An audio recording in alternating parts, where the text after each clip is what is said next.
Cheers.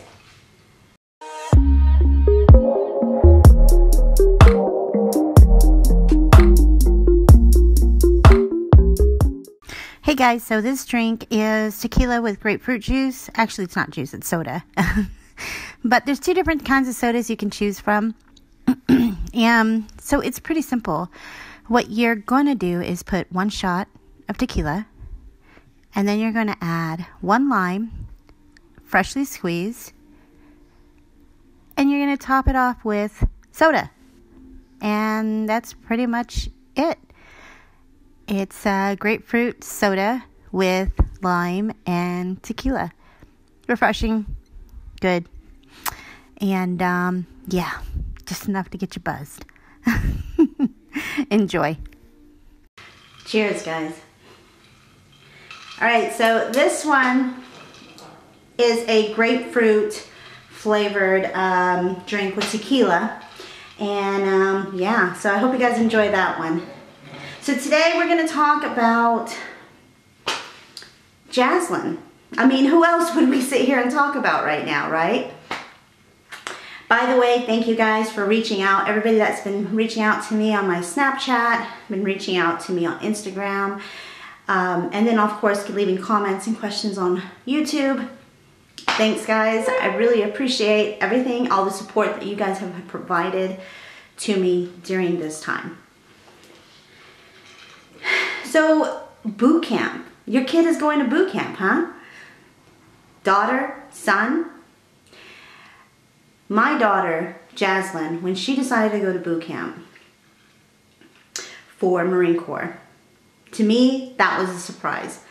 Kind of, sort of. See, she is, out of all my kids, she's the strong one. All my kids are strong. But out of all my kids, I had a feeling that she was going to want to follow her grandfather, her dad, her great-grandpa's footsteps.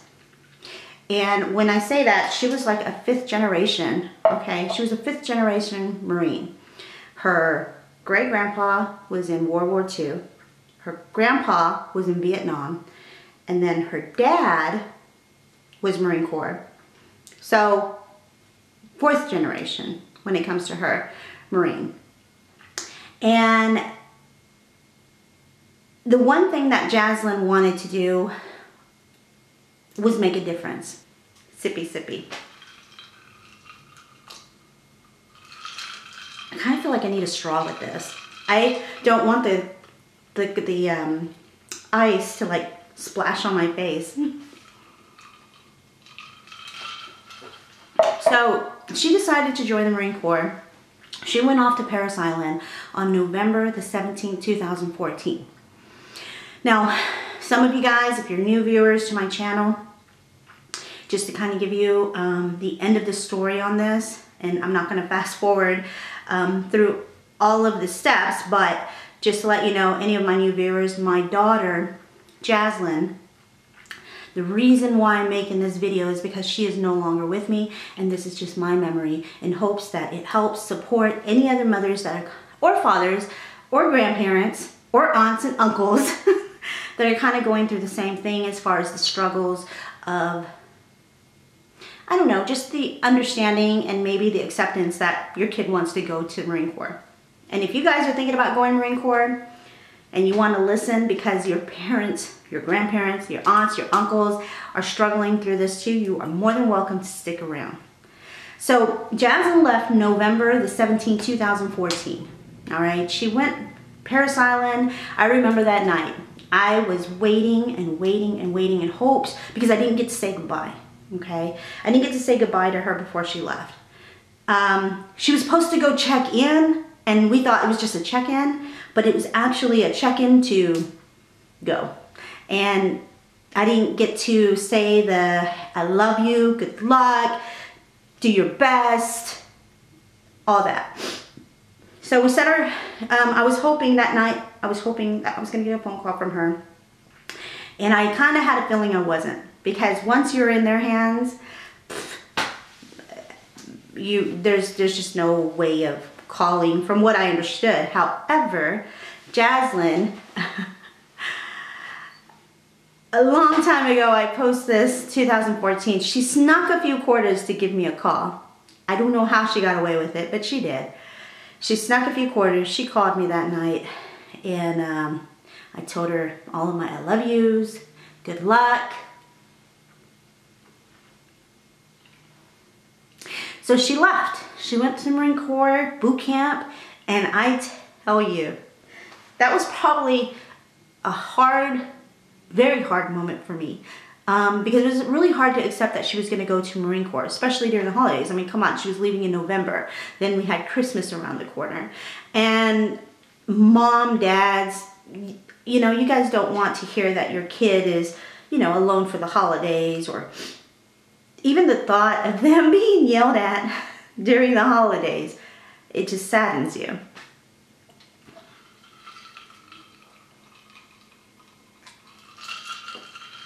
So, she went off to boot camp, and I waited for my call. Because once they leave to boot camp, you're going to get that one call. You're going to get that one call, and it's a script call, okay? It's a script call. So whenever they're calling you, they're going to go over a whole script that they have basically on a white piece of paper in front of the phones, or yellow, or I don't know what color. I know of what she told me, it was a white piece of paper. So it was a script call that was on the phone, and pretty much they had to read it.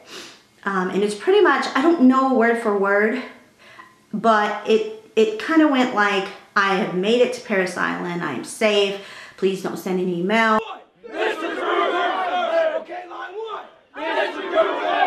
I'm waiting for you to scream. Line 1. This is the group that Line 2.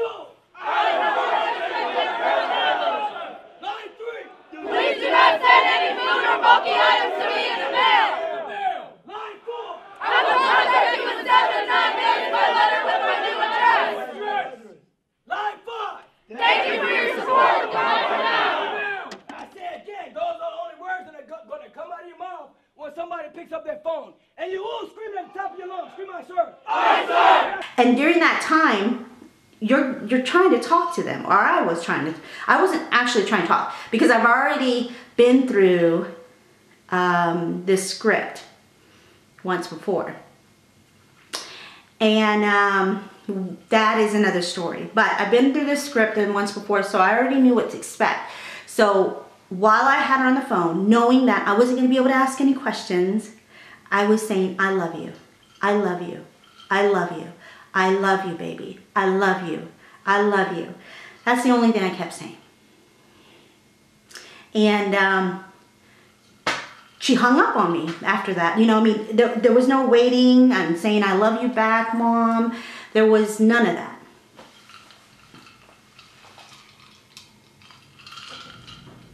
So, whenever that happened, yo, you shit.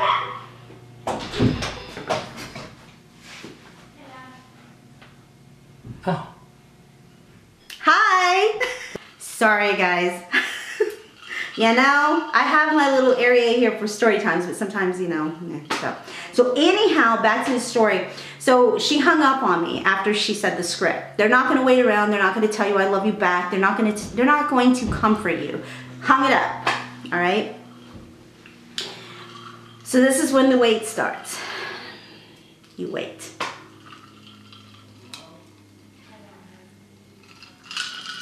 You wait. So when I finally received a postcard, it was a postcard, and it pretty much had the address for her, you know, it had her unit number, or company number, and so on. I finally received that.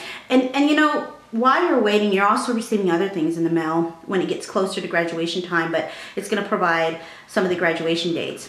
So all that's going to come into the mail, and I pretty much, once I received my first postcard, I started writing away. I started sending her letters.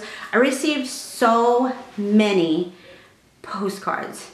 So once I receive the letters, I start writing to her, start writing her letters, and You know, I did this video a long time ago. It was when I first started YouTube, and it was called 10 tips of riding, you know, your, military boot while your kid is in boot camp. Or, anyways, the link is going to be right here. So if you want to see that, go see it. But let me warn you, it's one of my first videos, so it's horrible. I didn't have a camera or anything during that time. Yeah. So anyhow, I was starting to write her letters. I only sent stuff if she asked for it. And there was a time where she did. She asked for stuff. And what I did was, she would ask for wipes, eye drops, because they go into a gas chamber. And I sent this stuff to her, but I sent 10 times the amount.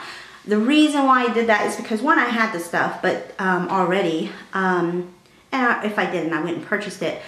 But I sent all this stuff because sometimes there's Marines in the company that don't receive letters or don't receive things. So I did that out of courtesy, just to allow her to distribute it out to other fellow Marines that were there that did not have the stuff that they needed. So these are her letters that I saved. Pretty soon I'm gonna make a shadow box for this stuff. I don't know if you guys would want to see stuff like that, but I am currently, I have a box for her flag that I'm creating, and I have a coin collection. I have to get a coin case for those. But I'm gonna build a shadow box with her letters. So yeah, these are all the letters that she sent to me. Anyways, I have one right here. This one says almost done. I'll read one.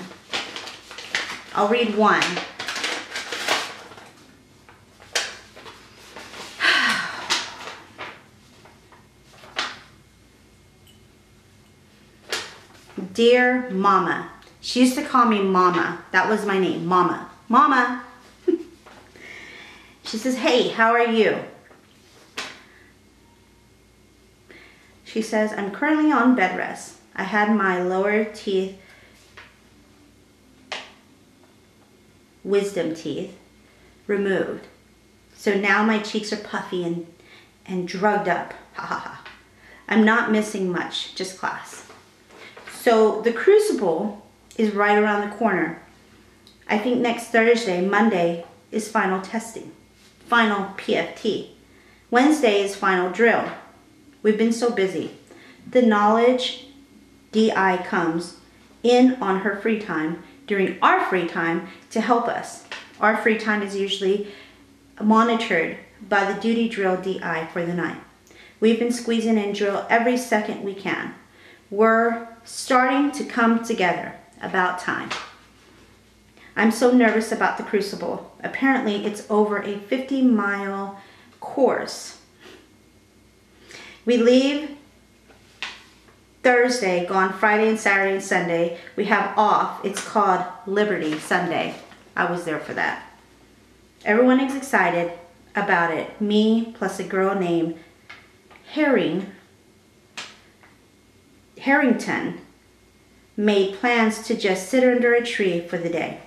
I guess she didn't realize I was going to be there, just to enjoy quiet time. I'm not sure if she was kidding, but often when things get really crazy, we end up hiding in the back of the squad bay. There's a room back there where we sit, store extra gear. I really like her. We have a lot in common. We both are somewhat quiet, have attitude, more similar remarks. I bought a bus ticket from Spartanburg, about an hour away from Ethan's place, to MCT in case something doesn't work out. She always had like this backup plan. So like every time Jaslyn, like I told her I was going to be there, and I was going to be driving her, and I was going to be there. But she always had that backup plan. She was always proactive, not reactive. Could you please do me a favor? If there's any way you could, contact my recruiting station and ask them to mail me my phone. So she goes into just sending me stuff, but there's other personal things in there I'd rather not read, but they'll send you letters. You know, so all of them are not quite as pleasant. I know there was one where she was saying, you know, she was really sad and things were hard. But I think the one thing that I did that kind of tortured me was I would get up in the middle of the night and I would watch all of these Marine Corps type drill instructor videos. 29, 28, 27, 26, 25,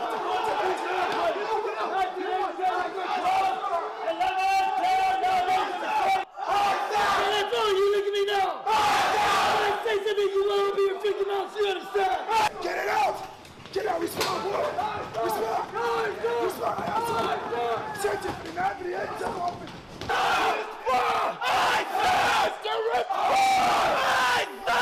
Yeah, like that one. And when I would sit up in the middle of the night, I mean, literally every night, it was like clockwork. Every night I would get up at 3 o'clock in the morning. Every night, 3 o'clock on the dot. But I would get up and I would just come into my office and I would start working. But I always tortured myself watching those videos. If your kid's going in the military, just don't do it. Don't torture yourself. Unfortunately, it is going to happen where the DIs are going to be yelling at them. It's going to be acting crazy and expecting them to do things that pretty much they feel they can't do. But don't watch crazy drill instructors screaming all over the place, because it's just going to torture you even more. But that's what I did. I got up. My sleep was pretty minimal. It was just almost not there. I was waking up in the middle of the night. I was going to bed late. I think one night, yeah, I did. One night, I even woke up in the middle of the night because I was dreaming that I was dreaming a drill instructor had their hands on my baby, and I pretty much, in my sleep, I punched Armand in the face, and we woke up, and I was like so apologetic for it, but I punched him because I thought I was fighting the DI in my sleep. Yeah, it's just crazy stuff like that. Just plays tricks, you know, on your mind, you know, lack of sleep, and then of course you're worried about your baby and stuff like that. So, yeah, I had a moment. I was going through some pretty rough obstacles, and she would always tell me in a lot of the mail that I would get to stop crying. Because like Jasmine, her sister, she wrote her, and she would always tell her, Mom keeps crying, Mom keeps crying. And so I didn't want her to know that, because I just didn't want her to know that. But she knew, and she just kept telling me, stop crying, don't worry, I'm okay. She'd always tell me that she's gonna be okay, not to worry. You know, after a while, I believed in that. I was like, God, she's just so strong. She's like so, you know, she's determined, and she knows what she wants. She's a lot like me. So I know she's gonna be okay. So when I went to her graduation, you know, the first day that I saw her, oh my gosh, it was just, it was wonderful. It was during the moto run.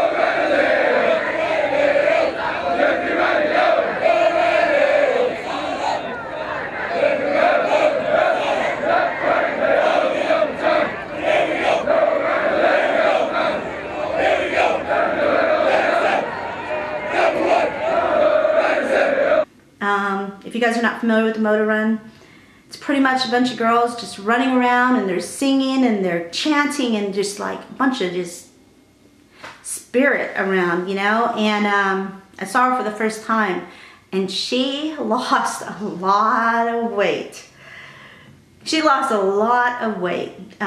She was really thin. She said she saw Armand the first time. Armand is her stepdad, so just to kind of, you know, fill you in on who Armand is, but she said she saw him the first, but he's like 6'2", so of course, you know, he wasn't hard to miss out of the crowd.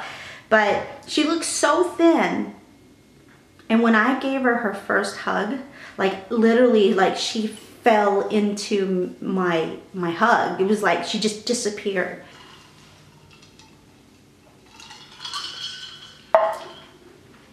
So anyways, you know, as far as her Jaslyn, she was very thin, and she pretty much, when I hugged her, she just disappeared in my hug. They're constantly, you know, doing exercises and obstacles, and right before the crucible that she had mentioned. So the crucible, by the way, it's pretty much, it's like a 50-mile hike.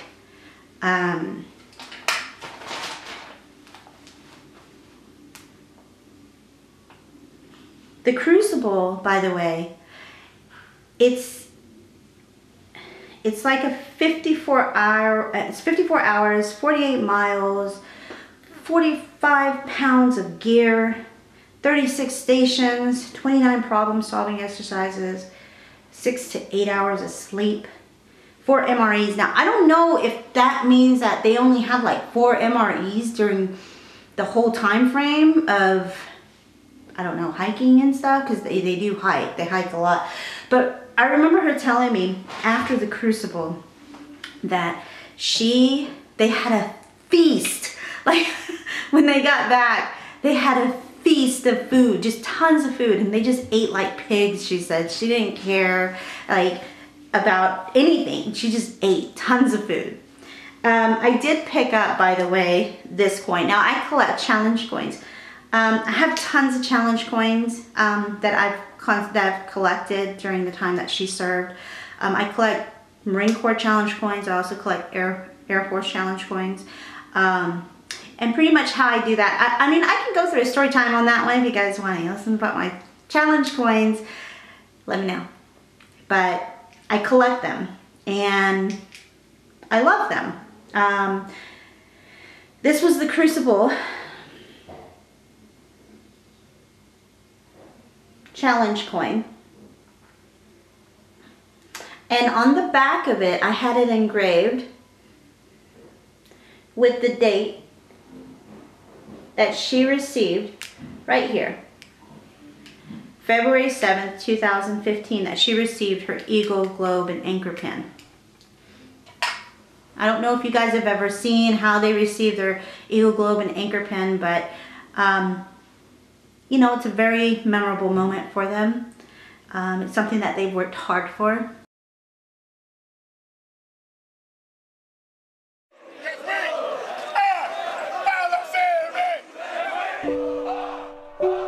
Let me be the first to congratulate you on a job well done and call you a United States Marine.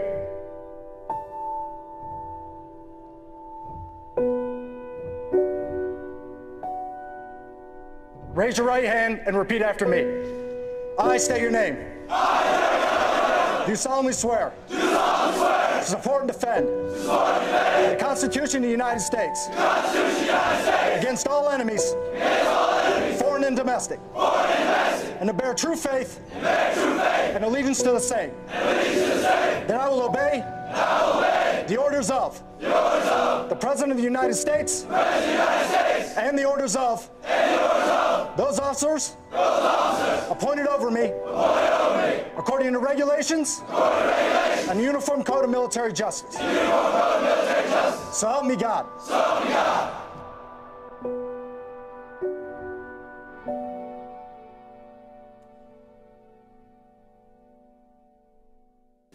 And, you know, once they earn it, they're officially a Marine. So, her Eagle, Globe, and Anchor Pin that she received,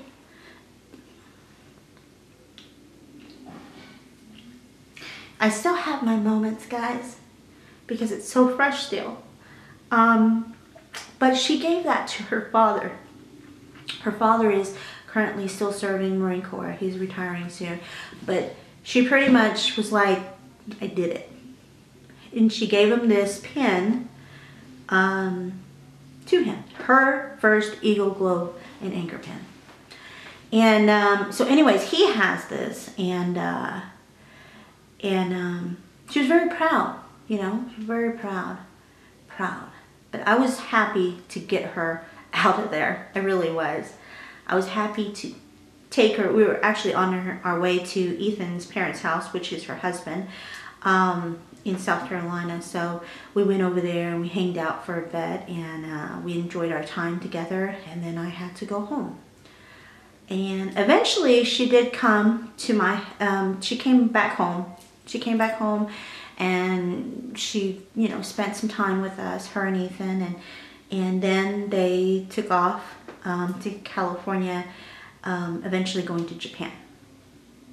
She had been in Japan for about 3 years now. So during that time of process of going to the military boot camp, it was hard. It was hard on this mom's heart. A lot of sleepless nights. It's gonna happen, guys. It's gonna happen. Just be mentally ready for it. Just be mentally ready. Be strong. You have to be strong, because if you're not strong, there's that old saying, okay? You're only as strong as your leader. And if your child is looking up to you, you're their leader, and you got to be strong for them.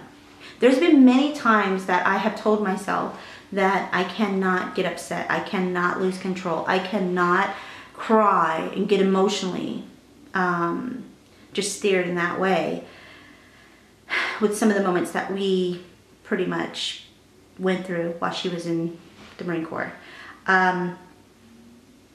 She'd always tell me, don't worry, don't worry. You know, eventually I stopped. I trusted that she knew what she was doing. But October 15, 2017, Jaslyn was reported deceased. Her body was found, and I still can't give a lot of information on it, because we don't even know still what has happened.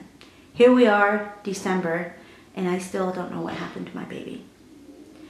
But again, we're still fighting that battle. We're still emailing. We're still asking questions. I'm not going to back down easily. Yeah. So right now, I'm pretty much waiting still. So she served 3 years. November 16th, 2017 was her burial date. You know, and that hurts me even more, because it's like, you know, it's the date. She was buried the day before her enlistment date, and she was coming on her 3-year mark. So, guys, that's my story. As far as Marine Corps mom, there's a lot of heartache involved there. There's a lot of moments that you're going to feel like you're going crazy. But there's a lot of mommy support sites that you can join. As far as on Facebook, you can join. Sorry, not enjoy, but join. And Facebook mommy support sites, you can join. Other organizations that kind of keep in contact with the information.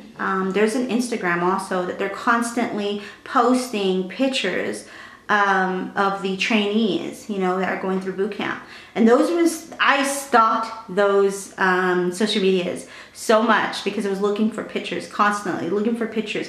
Because as mothers, we know, like, when we look at our kids' eyes, like their face, we know like what kind of stress that they're going through just by looking at them. And that's what I was looking for. But there's a lot of sites you can join, or other organizations, Facebook messaging, a Facebook page, not messaging, a Facebook page. There's Instagram. There's just all sorts of sites out there. You just gotta seek out and just do your own diligence as far as trying to make sure that, you know, you're up to speed as far as what's available to you. I know a lot of parents, they get emotionally just carried away, you know, and then they they feel like, you know, just they can't do anything. But there's things that we can do as parents. There's things that we are able to, you know, you can come across some roadblocks, but don't let that stop you. You know. So, that's my story, guys. Thank you again for joining me on another story time. God bless.